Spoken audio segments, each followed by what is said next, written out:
नमस्कार, जयवन राजस्थान न्यूज में आपका स्वागत है और मैं हूं जितेंद्र।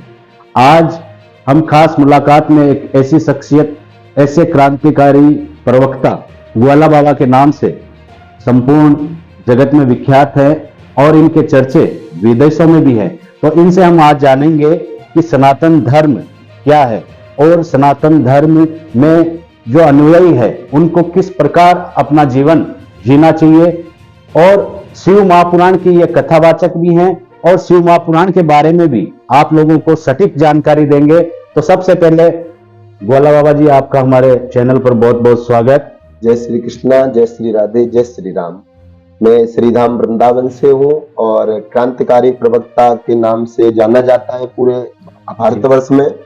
और जैसा कि आप अभी बता रहे थे कि सनातन धर्म के बारे में, तो सनातन धर्म हमारे भारत की एक मुख्य जड़ है जी। धन्यो भारतो भूमि, धन्य भारत संस्कृति, भारतीय जना धन्या, धन्यास्माकम परंपरा।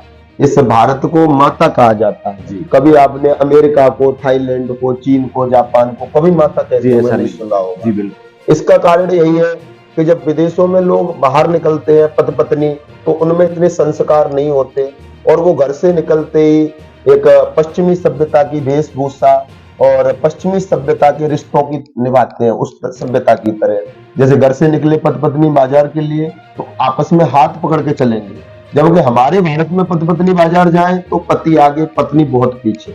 इसका कारण विदेशों में ये डर रहता है लोगों को कि अगर मैंने मार्केट में अपनी पत्नी का हाथ छोड़ दिया बाजार में तो कोई दूसरा पकड़ के नहीं ले जाए। और अपने भारत में अगर भारत की बेटी का विवाह, भारत के माता पिता अपनी बेटी का विवाह एक बार किसी के साथ कर दे, चाहे वो अंधा हो, गूंगा हो, बहरा हो, गरीब हो, पैसे वाला हो, योगी हो, भोगी हो, रोगी हो, कैसा भी हो, भारत की बेटी पूरा जीवन उसके साथ में निकाल देती है। इसलिए हमारे देश को, हमारे सनातनी इस भारत भूमि को माता का नाम देते हैं। मैं महाराज श्री आपका परिचय जानना चाहूंगा कि आपका जन्म कहाँ हुआ और आपने ये जो कथा का जो मार्ग है ये आपने क्यों चुना? हमारी जन्मभूमि ब्राह्मण वंश से है जी। और ये जन्मभूमि उत्तर प्रदेश के एक छोटे से गांव मुताबई में पड़ती है। वहां से पिताजी का नाम श्री ब्रजकिशोर शर्मा बहुत अच्छे समाज सेवी रहे और विशेषकर गुरु और मार्गदर्शक पिताजी रहे। उन्होंने ये प्रेरणा दी कि सनातन धर्म की शिक्षा को ग्रहण करके ब्राह्मण वंश में जन्मे ही थे तो आप जन जन में भारत भूमि क्या पूरे विश्व में अलग जगाओ। तो भारत भूमि में लगभग 10 से 12 प्रांतों में राजस्थान, मध्य प्रदेश, उत्तर प्रदेश, गुजरात और पंजाब, हरियाणा, 10 से 12 प्रांतों में जाकर के हमने जन जन में प्रचार प्रसार किया। एक बार 2019 को ऑस्ट्रेलिया जाने का अवसर मिला, 5 दिन तक हम वहां भी ठाकुर जी की सेवा की। और अभी फरवरी माह में जो हमारे भारत के वर्तमान प्रधानमंत्री जो सनातन धर्म की जड़ है, सनातन धर्म के सच्चे संत हैं, सच्चे सेवक हैं, उन्होंने जो अभी राम मंदिर स्थापना की है अबू धाबी, दुबई के मध्य में, तो वहां पर फरवरी माह में हिंदू राष्ट्र बनाने के उद्देश्य से वहां एक विशेष आयोजन 5 दिवसीय रहेगा। उस यात्रा में जितने भी हमारे भारत के विदेश में निवास करते हैं, दुबई में या दुबई के आसपास के देशों में, हम सबको एकत्रित करके एक अखंड हनुमान चालीसा पाठ और हिंदू राष्ट्र के लिए वहां से एक विशेष जय घोष करेंगे। और मुझे अच्छा लगा कि आपने भी एक हिंदू राष्ट्र की अलख जगाने के लिए जो विदेश में आपने भूमि का चयन किया है उसके लिए मैं आपको बहुत बहुत साधुवाद देना चाहूंगा। और मैं आपसे ये जानना चाहूंगा कि सनातन में गाय का क्या महत्व है? देखो, हमारे सनातन धर्म में गाय कोई पशु नहीं है, गाय तो माता है। गावो विश्वस्त माता है। जैसे भारत देश नहीं है, भारत माता है जी। गंगा नदी नहीं है, गंगा माता है। ऐसे ही गाय एक माता है, गावो विश्वस्त माता। गाय के अंदर सभी तीर्थ, सभी देवता, 33 करोड़ देवी देवता उसमें विराजमान है। जो गाय की सेवा करता है ना, उसे संसार के किसी देवता को पूजने की आवश्यकता नहीं। माता पिता और गाय की सेवा करना बराबर ही फलदायी होता है, मोक्ष की प्राप्ति कराता है। राष्ट्र के लिए आदरणीय श्री बागेश्वर जी महाराज हमारे प्रेरणादायक हैं और उनका कहना है कि शस्त्र और शास्त्र सनातनी के लिए दोनों ही आवश्यक है जी। लेकिन ग्वाल बाबा का एक और अपना उसमें विशेष जोड़ है कि शस्त्र और शास्त्र के साथ साथ संस्कार भी बहुत जरूरी है। आज की हम युवा पीढ़ी को देख रहे हैं, नशे की लत में होना। नशा चाहे वो फैशन का नशा हो, चाहे वो सोशल मीडिया पर अर्ध वस्त्रों में नृत्य करने का नशा हो, चाहे वो सभ्यता, पश्चिमी सभ्यता में छोटे छोटे फटे फटे वस्त्र पहन करके करने वाला नशा हो। अगर किसी से आप पूछोगे भी कि ऐसा क्यों करते हैं, तो आज के युवा एक ही बात कहेंगे कि फैशन है। जी बिल्कुल। आप उनसे कहो कि आप भैंस की तरह फैशन, छोटे कपड़े पहनना, कम वस्त्र पहनना अगर फैशन है, तो भैंस से ज्यादा फैशन करके दिखाओ। भैंस तो एक भी वस्त्र नहीं पहनती। तो ये सब केवल, भैंस क्यों नहीं पहनती? क्योंकि वो पशु है। अगर आप भी पशु है तो आप भी वस्त्रों को हटा दीजिए। हम सनातनी है, हम मानव है, भारत की माताओं की देन है कि यहाँ रामकृष्ण जैसे अवतार हुए। तो मैं यही कहूंगा कि भारत माता है, और भारत की जो स्त्रियां हैं, भारत की जो नारियां हैं, वो भी साक्षात शक्ति स्वरूपा देवी है। बहते हुए झरनों की रुबानी बन सकती है, आने वाले कलयुग की कहानी बन सकती है, और अपनी पे आ जाए ना ये भारत की माता है, तो ये झांसी की रानी बन सकती है। बहुत सुंदर, बहुत बढ़िया। तो महाराज श्री, आपने बताया कि गौ माता की सेवा से और माता पिता की सेवा से व्यक्ति मोक्ष को प्राप्त हो सकता है। जी। तो मैं आपसे पूछना चाहूंगा कि आप शिव महापुराण की कथा करते हैं, तो शिव महापुराण की जो कथा है उसको सुनने से व्यक्ति को किस प्रकार से लाभ होता है, और उसके पारिवारिक लाभ भी इससे मैंने सुना है कि होते हैं। तो आप मुझे विस्तार से बताएं कि। वाह, बहुत सुंदर आपने ये विषय रखा। शिव क्या है और शिव की पूजा करने से किस फल की प्राप्ति होती है, और शिव की पूजा की विधि क्या है। तो इस संसार में जितने भी सभी देवी देवता है, सबसे श्रेष्ठ, सबसे बड़ा देव है महादेव। बाकी सभी देव है, लेकिन वो महादेव है, और उसका एक नाम है भोलेनाथ। भोलेनाथ का अर्थ है वो बड़े ही भोले देव है।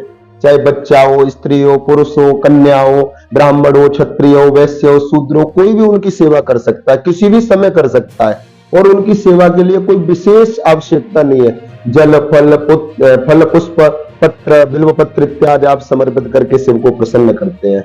शिव को सभी पूजते हैं, चाहे वो हिंदू हो, चाहे वो मुस्लिम हो, चाहे वो सिख हो, चाहे वो ईसाई हो, चाहे वो क्रिश्चियन हो और जैन भी हो, सभी शिव की पूजा करते हैं। हिंदू पूजता है तो उसको भगवान, परमात्मा और ईश्वर, भोलेनाथ और शिव कह करके पुकारता है। उसी शिव को, क्योंकि शिव ज्योति स्वरूप है, मक्का और मदीना में हमारे जो मुसलमान भाई जाते हैं, वहां पर भी एक ऐसे ही शिवलिंग की तरह पत्थर रखा है, जिसको वे छू करके अल्लाह और खुदा कह करके पुकारते हैं। अगर हम क्रिश्चियन धर्म में जाएं, तो जो क्रिश्चियन लोग होते हैं, वो एक मोमबत्ती जला करके ज्योति स्वरूप भगवान का ध्यान करके कहते हैं गॉड इज लाइट। जैसे हमारा ज्योतिर्लिंग है, वैसा ही उनका गॉड इज लाइट। और यदि हम जैन धर्म में जाएं, तो जैनियों के जो महात्मा बुद्ध है, वो भ्रकुटी के बीच में ज्योति स्वरूप भगवान का ध्यान करते हैं।